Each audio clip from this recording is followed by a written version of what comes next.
Halo semuanya, selamat datang kembali di Weekly Opsia bersama dengan gue Edwin. Kira-kira ada informasi menarik apa yang tidak boleh terlewatkan oleh teman-teman di minggu ini? Langsung aja kita mulai. Informasi pertama datang dari Google, di mana ada dua update nih dari Google. Dimulai dari pemangkasan sejumlah fasilitas yang diberikan kepada karyawan sebagai langkah dari perusahaan untuk melakukan efisiensi anggaran. Setelah sebelumnya Google itu melakukan efisiensi dengan cara mem-PHK karyawannya, kali ini efisiensi dilakukan dengan mengurangi fasilitas. Fasilitas yang dikurangi di sini itu adalah dengan menghilangkan beberapa snack atau micro kitchen dan juga menutup kafetaria pada hari-hari dengan lalu lintas yang rendah. Tujuan Google melakukan efisiensi ini adalah untuk menciptakan penghematan jangka panjang secara cepat. Hal ini dianggap sangat penting ya, karena di tengah kondisi ekonomi yang menantang dan juga ada peluang investasi yang sedang dijalankan oleh perusahaan, yaitu di bidang AI. Tapi ternyata tidak hanya dari sisi internal perusahaannya aja. Google juga melakukan sebuah kebijakan baru di mana Google itu dikabarkan akan membatasi aplikasi-aplikasi pinjaman online. Dan hal itu akan dilakukan di seluruh dunia termasuk di Indonesia. Ini masih berupa rencana, tapi dikabarkan bahwa Google itu akan membatasi aplikasi pinjaman online untuk mengakses data pengguna yang sensitif seperti foto, video, dan juga kontak.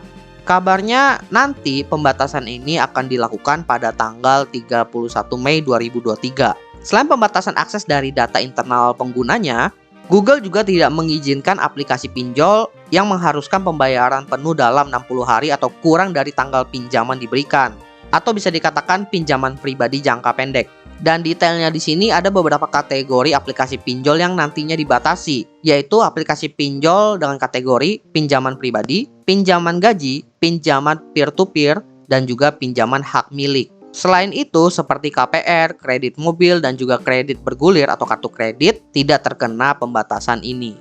Oke, jadi dari update perusahaan Google ini bisa kita lihat bahwa Google itu lagi berusaha membuat sebuah gebrakan.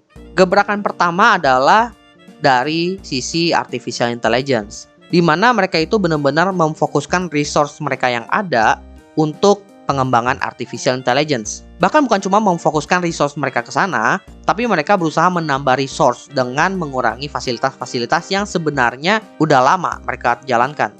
Dan kenapa Google sampai melakukan hal ini? Karena bisa dibilang posisi Google sebagai perusahaan teknologi nomor satu itu sedang goyang. Bahkan dalam perang artificial intelligence ini, posisi Google itu lagi posisi kalah. Karena produk buatan mereka sendiri belum siap, produk buatan vendor mereka pun belum mateng. Jadi bisa dibilang mereka itu harus kerja ekstra lebih keras sih. Kemudian, terkait pembatasan untuk pinjol ini, bisa dibilang lumayan membuat gua salut sama Google. Karena meskipun mereka itu terdistraksi untuk fokus ke pengembangan AI, tapi secara existing mereka masih memikirkan teknologi-teknologi yang sudah ada. Terlebih aplikasi-aplikasi yang masih terdaftar di Play Store. Dan masalah data yang sensitif itu adalah hal yang bisa dibilang sering banget menjadi kasus. Dan salah satunya di pinjol ini. Jadi ya gue lumayan salut sama Google karena masih memikirkan aplikasi-aplikasi yang existing seperti sekarang ini. Info selanjutnya datang dari perusahaan Goto, di mana di sini juga ada dua update dari perusahaannya. Di mana yang pertama, perusahaan Goto ini mengintegrasikan tim khusus untuk perlindungan data pribadi dan merupakan komitmen dari perusahaan Goto untuk mengikuti ketentuan Undang-Undang Perlindungan Data Pribadi. Kemudian, berita selanjutnya adalah Gojek menyediakan 4 bonus THR untuk pengemudi taksi dan juga ojek online. Sebenarnya untuk aplikator ojek online seperti Gojek dan Grab itu tidak diwajibkan untuk memberikan THR keagamaan bagi mitra pengemudi. Tapi perusahaan Gojek memberikan sejumlah bonus dan insentif. Di mana insentif ini bukan cuma satu, tapi sampai 4 jenis.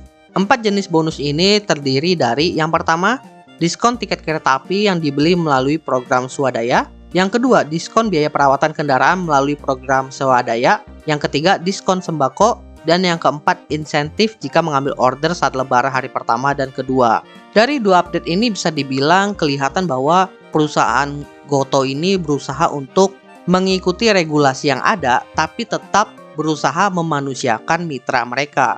Meskipun kita tahu ya bahwa mitra pengemudi itu jumlahnya banyak, Dan akan sulit kalau seandainya benar-benar ngasih THR, tapi mereka berusaha sedemikian mungkin memberikan bonus kepada mereka. Dan kita patut mengapresiasi hal itu. Tapi tidak lupa juga, dari sisi customernya, mereka tetap fokus memperkuat keamanan data. Di mana saat ini memang masalah kebocoran data itu lagi sering-seringnya terjadi. Dan untuk memperkuat keamanan data itu bukanlah langkah yang mudah diambil, karena butuh biaya yang cukup besar juga. Dan Goto berani mengambil langkah tersebut. Jadi kita mengapresiasi kedua langkah yang mereka ambil, dan semoga kedepannya itu menjadi semakin lebih baik. Berita terakhir datang dari PT Telkom Indonesia, di mana mereka itu memisahkan unit bisnis yang bergerak di bidang layanan penyedia internet, yaitu IndiHome, dari induk perusahaannya. Hal ini dilakukan seiring rencana penggabungan usaha antara IndiHome dan Telkomsel untuk transformasi dan mewujudkan pola bisnis baru, yaitu dengan konsep Fixed Mobile Convergence atau FMC. Jadi tujuan mergingnya di sini adalah ada nanti penggabungan layanan antara broadband dan mobile, di mana kalau broadband itu dari IndiHome, mobile-nya itu dari Telkomsel. Penggabungan kedua layanan ini nantinya akan membuat kedua jaringan itu saling menopang ketika terjadi gangguan atau terjadi down. Selain itu, dari segi bisnis juga akan menghasilkan efisiensi dari berbagai lini, dari belanja modal, pemasaran teknologi, dan juga mampu menghasilkan keuntungan yang optimal. Jadi bisa dibilang proses merging ini adalah bentuk komitmen Telkomsel dan juga IndiHome untuk meningkatkan kualitas layanan internet. Karena seperti yang kita tahu juga bahwa pengguna internet itu terus bertambah setiap tahunnya. Jumlah pengguna bertambah tapi kualitas internet masa gitu-gitu aja. Nah, ini adalah bentuk komitmen mereka untuk meningkatkan kualitasnya. Ya, semoga dengan merging ini kualitas layanan internet dari perusahaan Telkomsel IndiHome bisa benar-benar meningkat drastis. Jangan cuma untuk meningkatkan keuntungan aja. Tapi gue rasa pun kualitasnya nanti baru bisa ketahuan setelah beberapa bulan ke depan dari proses merging ini. Jadi kita lihat aja lah nanti ke depannya itu bakalan seperti apa. Oke, jadi itulah beberapa informasi menarik yang tidak boleh terlewatkan oleh teman-teman di Weekly Opsia kali ini. Kira-kira ada informasi menarik apa aja yang ada di minggu depan? Terus pantau berita terbarunya hanya di Weekly Opsia. Thank you buat teman-teman yang sudah mendengarkan. See you next time di episode lainnya.